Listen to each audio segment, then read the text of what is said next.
تو عرض یہ کر رہا تھا کہ اللہ تبارک و تعالیٰ نے دنیا میں انسان پر اپنے انعامات فرمائے ہیں. اللہ نے بیویاں دی، اللہ نے اولاد عطا فرمائی، مال و دولت اللہ رب العزت نے عطا فرمایا، سونا چاندی جانور سب اللہ تعالیٰ نے انسان کو دیے ہیں. فرماتے ہیں یہ سب کے سب دنیاوی زندگی کی لیے ہے اور اس میں دنیا ہی میں فائدہ اٹھا سکتا ہے. آخرت میں اس کا کوئی فائدہ نہیں ہے. یہ جتنے بھی انعامات اللہ تبارک و تعالی دنیا میں انسان کو عطا فرماتے ہیں وہ دنیا ہی کا فائدہ ہے. ذالک متاع الحیات الدنیا. تو معلوم یہ ہوتا ہے اس آیت پاک سے کہ اللہ تعالیٰ کی نعمتوں کو انسان کو فائدہ تو اٹھانا چاہیے، لیکن اس دنیا سے، اس دنیا کی خوبصورتی سے، اس دنیا کی زینت سے، اس دنیا کے حسن و جمال سے دل نہ لگانا چاہیے. اللہ خود فرماتے ہیں کیونکہ یہ تمام چیزیں فنا ہو جائے گی، انسان خود بھی فنا ہو جائے گا. اللہ فرماتے ہیں اے لوگوں میں تم کو بتا دوں کہ ان تمام چیزوں سے اچھی اور بہتر چیز میرے پاس ہے، اور وہ کیا ہے؟ تم بس تقوی اختیار کر لو، یعنی خوف خدا اپنے دل کے اندر لے آؤ، اپنی خواہشات ممنوع خواہشات کو چھوڑ دو. اللہ فرماتے میرے پاس جنت ہے، میرے پاس اپنی رضا ہے، میں تم سے راضی ہو جاؤں گا. فرماتے ہیں یہ اس سے بہتر ہے جو دنیا میں انعامات تم پر کیے گئے ہیں. تو اللہ تبارک و تعالیٰ خود بیان فرماتے ہیں اس چیز کو 3 پارے میں سورہ آل عمران کے اندر کہ یہ دنیا جو مزین کی ہوئی تمہارے سامنے ہے یہ سب اللہ کی نعمتیں ہیں، اور ذالک متاع الحیات الدنیا کہ اس کے ذریعے انسان دنیا میں فائدہ اٹھا سکتا ہے، آخرت میں نہیں. ذالک متاع الحیات الدنیا واللہ عندہ حسن المآب. اللہ کے پاس اس سے بھی بہترین ٹھکانہ ہے، اللہ کے پاس اس سے بھی بہتر اور اچھی چیزیں موجود ہیں. اللہ کے پاس ان سے انوکھی اور ایسی چیزیں ہیں جو کبھی فنا اور ختم نہیں ہوگی، کہ وہاں کوئی آخرت میں کوئی چیز فنا ہونے والی نہیں ہے. تو انسان کو اب دیکھنا چاہیے اس آیت پاک سے کہاں کی اس کو تیاری کرنی ہے، اسے کس طرف جانا ہے، اسے کس طریقے کو اختیار کرنا ہے، اسے کس بات کو ماننا ہے، اسے دنیا کی تیاری کرنی ہے یا آخرت کی تیاری کرنی ہے. اللہ تعالیٰ نے بیان کر دیا میں نے دنیا میں تمہیں خوشیاں دی، عزت دی، اولاد دیا، مال دیا، سب کچھ دیا، لیکن یہ سب کی سب چیزیں، یہ تمام کی تمام چیزیں دنیا ہی کے لیے فائدہ ہے، آخرت میں تمہیں فائدہ نہیں پہنچائے گی. اگر آخرت میں کوئی چیز تمہیں نفع پہنچائے گی، آخرت میں کوئی چیز تمہیں فائدہ پہنچائے گی، وہ ہے تمہارا تقوی اختیار کرنا، یعنی تمہارا نیک عمل کرنا، اعمال صالحہ کرنا، بدعمالیوں سے اجتناب و پرہیز کرنا، اللہ اور اس کے رسول کے حکم کو ماننا. یہ چیز آخرت میں فائدہ پہنچائے گی اور یہی چیز اللہ کی رضا کا سبب بنے گی. تو میرے عزیز دوستو، ہمیں اپنے سوچ میں، اپنی فکر کے اندر اسلامی احکامات کو مد نظر رکھنا ہے. ہمیں اپنی زندگی کے اندر اللہ کے احکام کو سامنے رکھنا ہے، دنیا کے رسم و رواج کو احکام خدا کے سامنے، حکم خدا کے سامنے، حکم رسول کے سامنے چھوڑنا اور ترک کرنا پڑے گا. جب اللہ تبارک و تعالی ہم سے راضی ہوگے اور ہمیں آخرت کی تمام نعمتوں سے فائدہ اٹھانا پڑے گا، جب ہم اللہ رب العزت کے حکم کو مان کر اپنی زندگی گزاریں گے. تو عزیز دوستو، اللہ کے رسول صلی اللہ علیہ وسلم کا طریقہ، نبی پاک صلی اللہ علیہ وسلم کا انداز، اللہ کے احکام پر عمل کرنا اور اپنے آپ کو، دوسروں کو ان احکام پر لگانا، یہ ہر مسلمان کا فریضہ بنتا ہے. اور اس کے لیے یہ چیز ضروری ہے کہ وہ اپنے آپ کو اللہ تبارک و تعالیٰ کے حکم پر چلائے اور اللہ کے حکم پر چلنے کی کوشش کرے.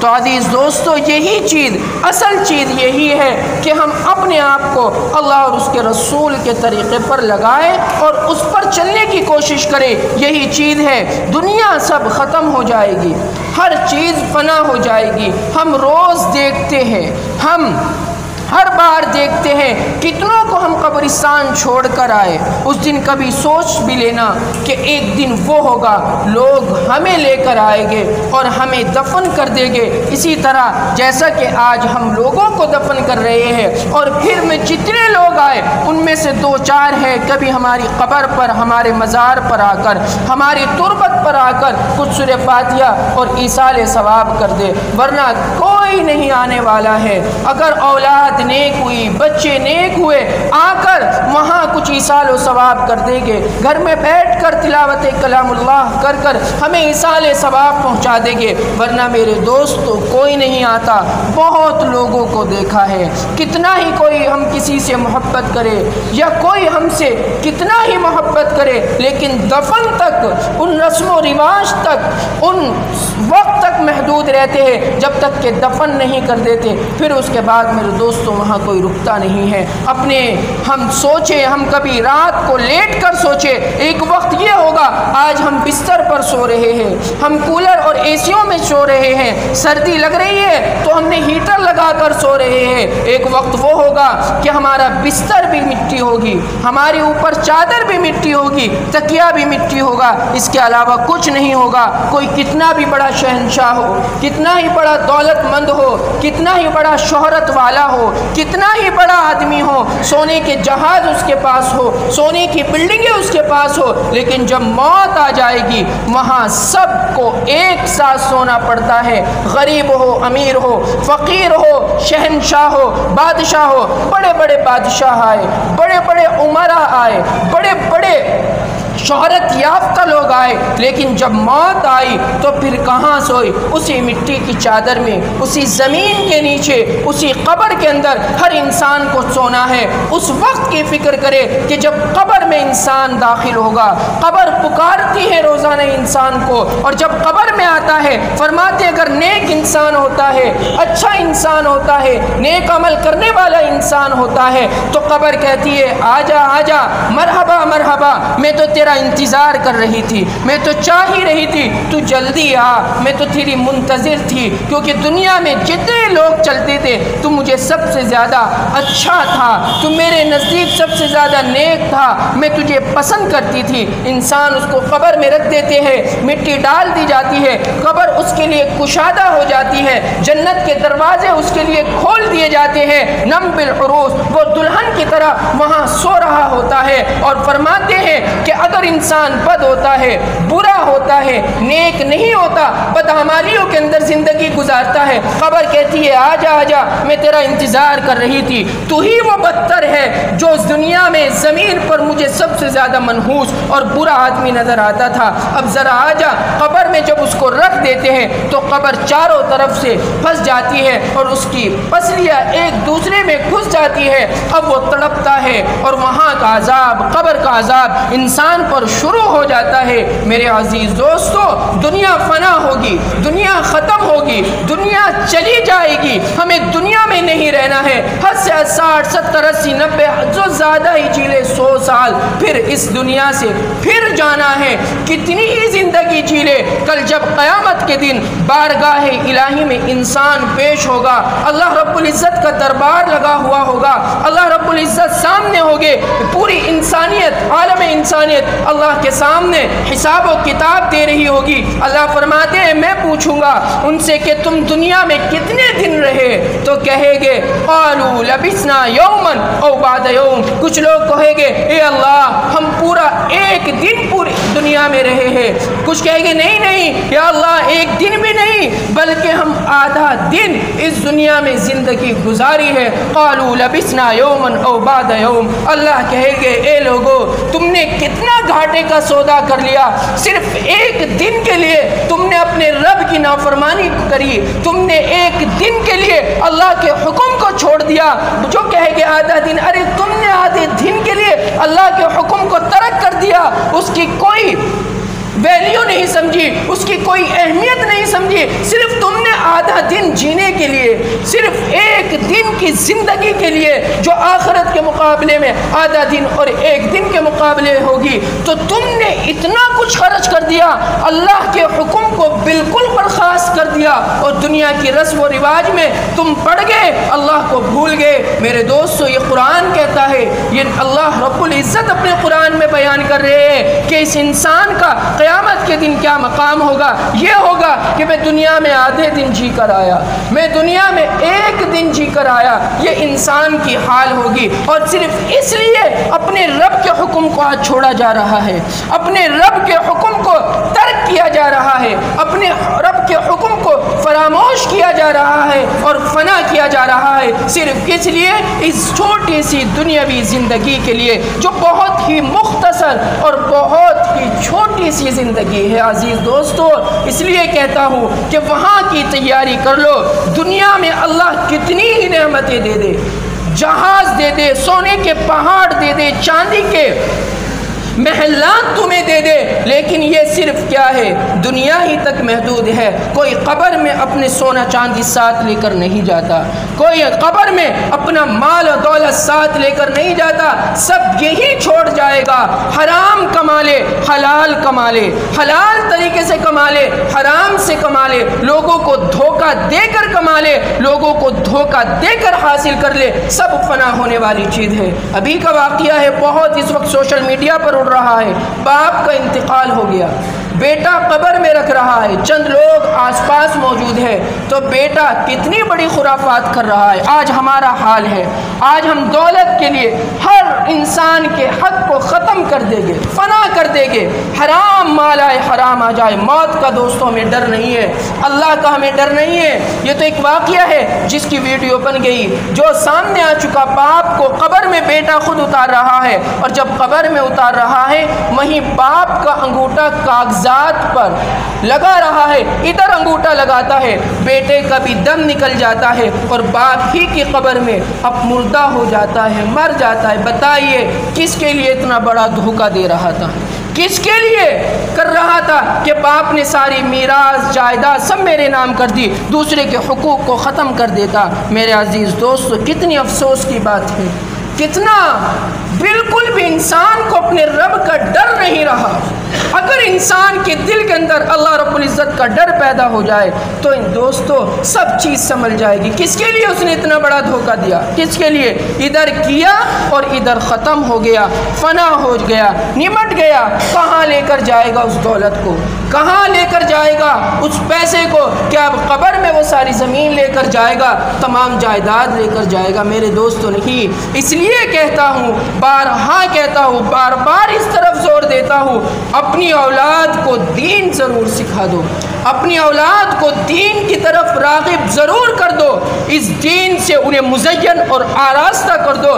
ہماری تو ہماری نسلوں کی زندگی سنور جائے گی، ہماری تو ہماری ان کی نسلوں کی زندگی سنور جائے گی۔ زندگی سنورے نہ سنورے، آخرت ضرور سنبھل جائے گی، آخرت ضرور ہماری مزین ہو جائے گی، ہماری اولاد کی بھی ہو جائے گی۔ ورنہ اس وقت حالات اتنے خراب ہیں، جہاں ہمارے دعوے مسلمان ہونے کے ہیں، جہاں کہتے ہیں مدارس ہے، جہاں کہتے ہیں مساجد ہے، ہر آدمی دین کی طرف راغب ہے۔ جن شہروں کو ہم کہتے ہیں، جب ہم ان شہروں کے عوام پر، ان بچوں پر نظر ڈالتے ہیں تو وہ نوجوان بچے پہلا کلمہ بھی نہیں سنا پاتے۔ کیا جواب دے گے وہ والدین کل اللہ کے دربار میں کہ جنہیں اللہ نے اولاد دی اور انہوں نے اپنے بچے کو پہلا کلمہ لا الہ الا اللہ محمد رسول اللہ اور اس کا مفہوم تک نہ بتلایا ہو، اور بچے اس کے مفہوم سے بالکل نا آشنا، نا علم، جہالت کے دلدل میں دسے جا رہے ہو؟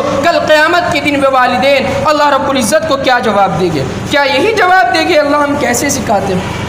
ہم نے تو مسجد میں بیٹھ دیا تھا، ہم نے تو مدرسے میں بھیج دیا تھا، ہم نے کہیں بھی نہیں بھیجا تھا، فقر و فاقہ تھا، کیا یہ کام چلے گا؟ میرے دوستو، اس سے کام چلنے والا نہیں ہے۔ اپنے بچوں کو دین سکھانا ہر مسلمان کی ذمہ داری اور اس پر فرض ہے کہ اپنے بچے کو دین سکھائے، اپنے بچوں کو دین اسلام کی تمام شریعت کو اس کے سامنے رکھے، کیسے اس کی زندگی گزارنی ہے، کیسے نہیں گزارنی، ورنہ حالات دیکھ رہے ہیں کہ انسان اتنا دھستا جا رہا ہے، مسلمان اتنا فنا ہوتا جا رہا ہے، اتنی گمراہی کے دلدل میں جا رہا ہے کہ آج زبان کہنے سے قاصر ہو سکی۔ کس کو اپنا رونا روئے؟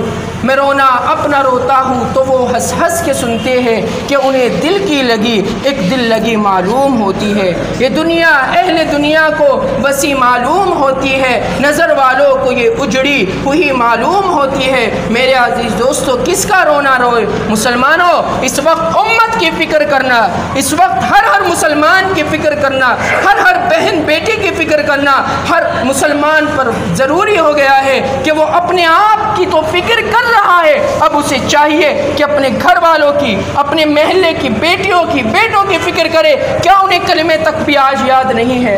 آج قرآن کی کیسے میں سورت یاد کر لیں گے جو کلمہ لا الہ الا اللہ نہیں بتا سکتے، جو امام الانبیاء رحمت دو عالم صلی اللہ علیہ وسلم کا نام بھی نہیں بتا سکتے؟ ہو سکتا ہے ہم میں سے بھی بہت سے موجود ہو، اگر پوچھا جائے کہ اللہ کے نبی کا کیا نام ہے تو کہے گے صلی اللہ علیہ وسلم۔ یہ کیا بے وقوفی، اللہ کے نبی کا نام صلی اللہ علیہ وسلم ہے۔ یہ اکثریت کا حال ہے۔ ہمارے پاس بہت سے آ جاتے ہیں نوجوان، مذاق میں، ہنسی مذاق میں پوچھ لیتے کہ ذرا نبی کا نام تو بتانا، نبی کا نام بھی نہیں بتا سکتے۔ کیسے ہم مسلمان ہیں؟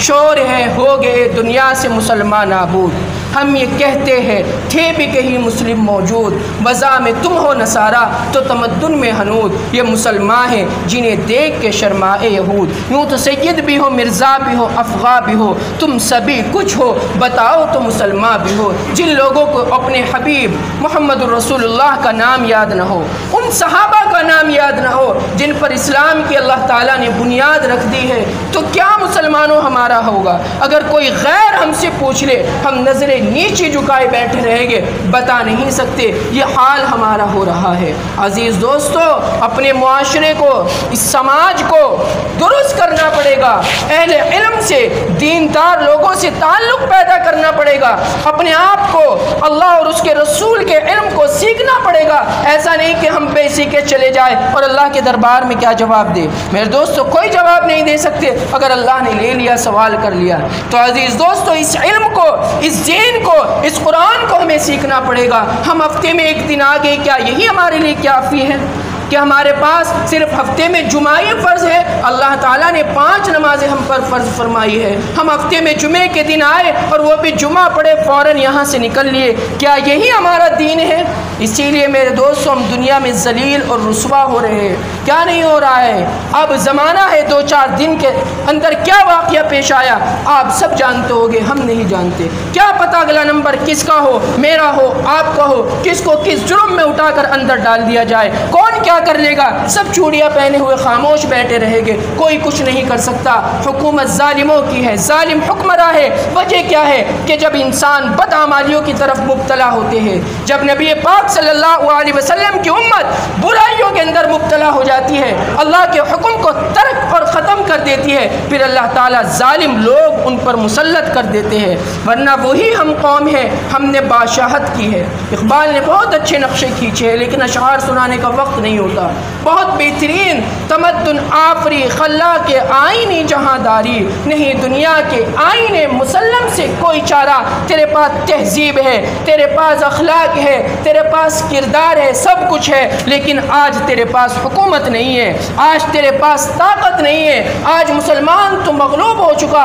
ورنہ تو وہ قوم تھی کہ تیرے قدموں کے نیچے بڑے بڑے بادشاہوں نے، قیصر و کسریٰ نے اپنے تاج رکھے ہیں اور تو نے ان تاج کو بھی ٹھکرا دیا، پہنا نہیں ہے۔ تو وہ قوم تھی، آج وہی تو قوم ہے، آج تو وہی مسلمان ہے کہ تو جب کہیں گزرتا ہے آج تو ڈرتا ہے، قوم غالب رہتی ہے۔ ورنہ یہی مسلمان تھا، جہاں سے مسلمان گزر جاتے، جدھر مسلمان آ جاتے ادھر کافروں کے دل کے اندر دہشت پیدا ہو جاتی تھی۔ آج مسلمان گزرتے ہوئے خود ڈرتا ہے کہ ہم یہاں سے گزرے گے، کہیں خدا نخواستہ ہمارے ساتھ کوئی برا سلوک نہ ہو جائے۔ مسلمانوں، دی اذانیں کبھی یورپ کے کلیساؤں میں، علامہ اقبال کہتے ہیں، دی اذانیں کبھی یورپ کے کلیساؤں میں، کبھی افریقہ کے تپتے ہوئے صحراؤں میں، شان آنکھوں میں نہ جچتی تھی جہاں داروں کی، کلمہ پڑھتے تھے ہم چھاؤں میں تلواروں کی، ہم جو جیتے تھے تو جنگوں کی مصیبت کے لیے، مرتے تھے تیرے نام کی عظمت کے لیے،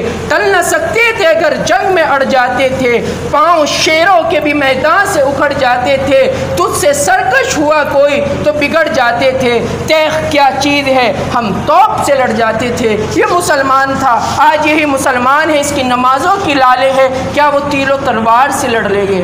آج مسجد میں آتے ہوئے انہیں ڈر لگتا ہے، کیا یہ دشمن اسلام سے مقابلہ کر سکتے ہیں؟ آج نماز چھوڑتے ہوئے یہ مسلمان فخر کرتا ہے، کیا یہ دشمن کے سامنے، اللہ کے سامنے کیسے آ سکتا ہے جو دشمن کا مقابلہ اور اللہ کی بارگاہ میں نہیں آ سکتا؟ کب بارگاہ الہی میں آئے گا؟ جب وقت گزر جائے گا پھر کوئی فائدہ ہونے والا نہیں ہے۔ اس لیے مسلمانوں، پانچوں وقت نمازوں کی پابندی کرنا شروع کر دو، استغفار شروع کر دو، اور اپنے دل کے اندر یہ تہیہ کر لے کہ ہم قوم کے لیے کچھ کریں گے۔ جب ہم یہ سوچیں گے اللہ ہمیں عزت بھی دے گا، دولت بھی دے گا، شہرت بھی دے گا، اور کل قیامت کے دن جنت اور اپنی رضا بھی دے گا۔ اللہ تعالیٰ مجھے اور آپ کو عمل کرنے والا